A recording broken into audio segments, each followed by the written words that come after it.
sorry, Sunday comes. My flight leaves early. Everybody was leaving Monday. I'm leaving Sunday night.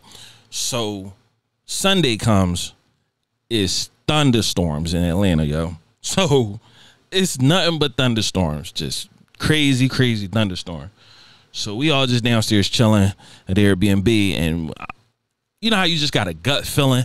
You like, man, I feel like this joint gonna get canceled, like, or my flight gonna get delayed. And everybody kind of had the same feeling. They was like, yeah, try to call the gate. Of course, you try to call, it was Delta who I flew with. Try to call Delta, the wait is 1 hour and 30 minutes. So I'm like, pfft. So it was getting close to, you know, the time of the flight. It was like probably like around 7, 8 o'clock. So I was just like, you know what? I'm just going to catch this, get on this Uber, go figure it out down there instead of being waiting on the phone. So I'll tell everybody goodbye. So I go down there. So I'm in the Uber pull up, get out the Uber. Soon as I walk in Atlanta airport, my phone ring. A notification says, your flight has been delayed at 1:40 something. I'm like, are you serious? This is why, y'all, it's good to go with your gut feeling. It usually never steers you wrong. Like, I literally had a gut feeling that this was going to happen, right? And it would happen as soon as I stepped right into the airport. And, you know, on Delta, you could check the app to see if, you know, if it's delayed or whatever the case may be. On the app, it kept saying on time, on time, on time. So I'm like, all right, if it's saying on time, then I should have no problems. Soon as I walked in, it said that, right? So I go to the gate and I asked the lady, well, the agent desk, whatever, to ask what should I do. She was just like, you know, you could check your bag in now, and, you know, you want to stay close to the flight because you never know that it may take off earlier than it says on the app. So I contemplate. I'm texting my homie Mugga. I'm like, bro, I don't know what I'm going to do. I'm like, I still got my bag with me. I don't know if I just catch this Uber and come back to y'all or just wait. He like, man, that's I don't even know what to tell you. So I'm like, all right. So I was just like, I'm gonna just do what the lady said. Check my bag in. This was like around 9:05, 9:10, whatever. So I checked my bag in or whatever. And then I'm like, yeah, where's TSA pre-check? She was like, yeah, TSA pre-check ended at 9 o'clock. I'm like, are you serious? Like, I just missed TSA pre-check by a couple minutes. So I'm like, cool. Mind you, it's a lot of people starting to come in the airport. So TSA line is getting filled up. I'm like, so I'm just waiting in the TSA line like everybody else. I get to about the middle of the TSA line. Notification comes up again. Your flight has been delayed till 3, almost 4 in the morning. I'm like, at this point, I'm like, yo, there's no way I'm waiting at this airport till 3 in the morning.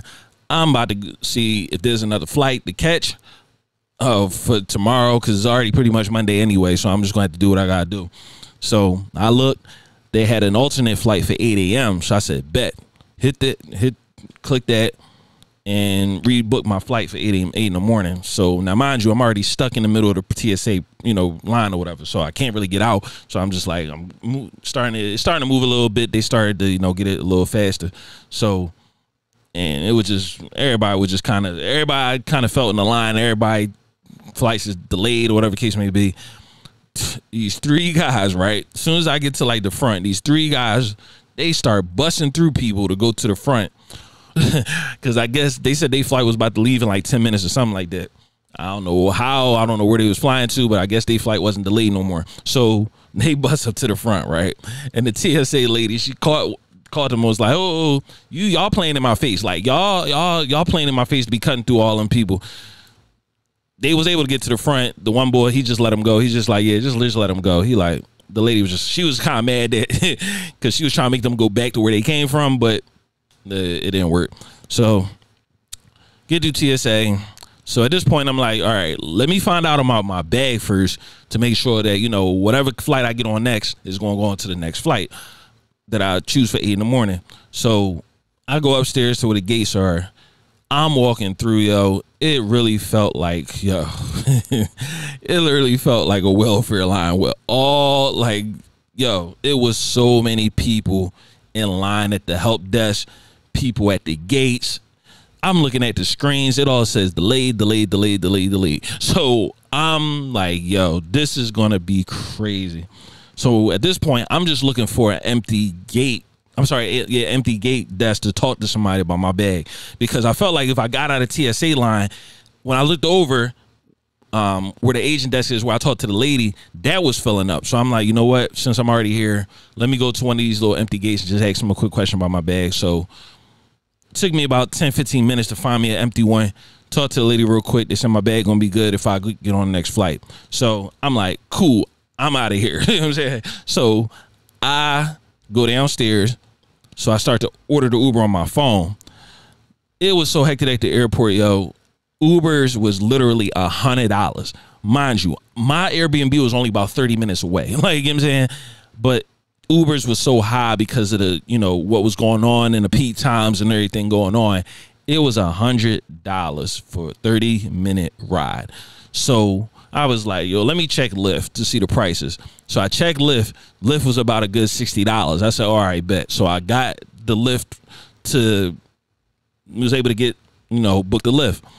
So if y'all don't know about Atlanta Airport, yo, Atlanta Airport big as shit. Like, you know what I'm saying? It's so huge. To get to one side to another side could take you at least about 20 minutes, like, or 30 minutes. It just depends. Like, that's why they literally have 2 trains that run to get you to your gates, because that's how long and how big this airport is, right? So I didn't know, like, when I got from where the gates was and went downstairs, I'm trying to find where the ground transportation is to get, you know, to the Ubers. So I get the ground transportation. I'm all stuttering. So I went out there. The lady was like, no, you got to go from here to the other side and then go downstairs and then get to the ride share. I'm like, now, mind you, my phone is dying at this point. You know what I'm saying? Because I've been at the airport texting people, finding out about my flight. So it's dying at this point. So my phone dying. The Uber about to come in like 6 minutes. I got to meet them at ride share 4. It's like these little sections where you go to the ride share where Uber and Lyft at the airport in Atlanta. So I'm frantic at this point because I'm trying to run. Like, I got my charger and all that, but the problem is, I mean, if I would have had to go back inside, I would have had to find, you know, a charger to get my joint charged. So I'm trying to meet this guy for my phone die. So I go down to where the ride share is. I finally find it. I'm running.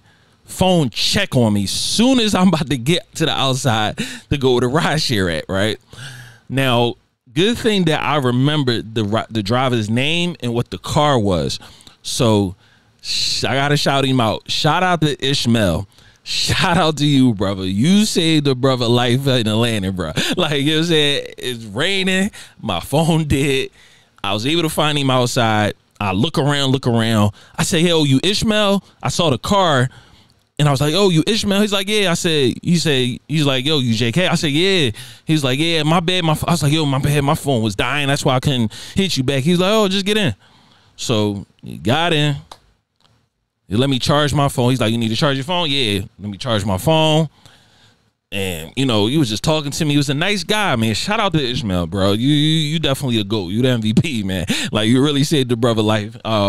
So me and him was talking about it. Ned, I put him up on, he was telling me about how the traffic is and how Atlanta been hot for like the past couple of days, and just telling me about Atlanta. He was just a nice guy, man. Overall nice guy. I gave him a, you know, great tip at the end for the ride. Pause.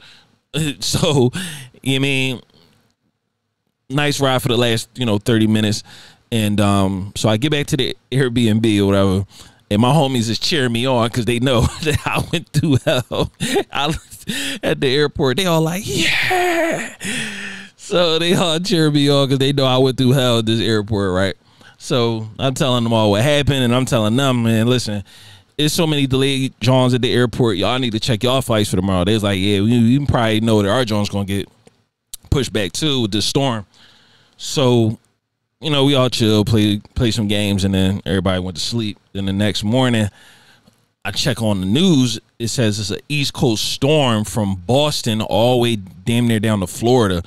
It was just like a flood warnings, all types of stuff. So a lot of you know, flights was delayed in Philly because there was a lot of thunderstorms in Philly or whatever. So I'm like,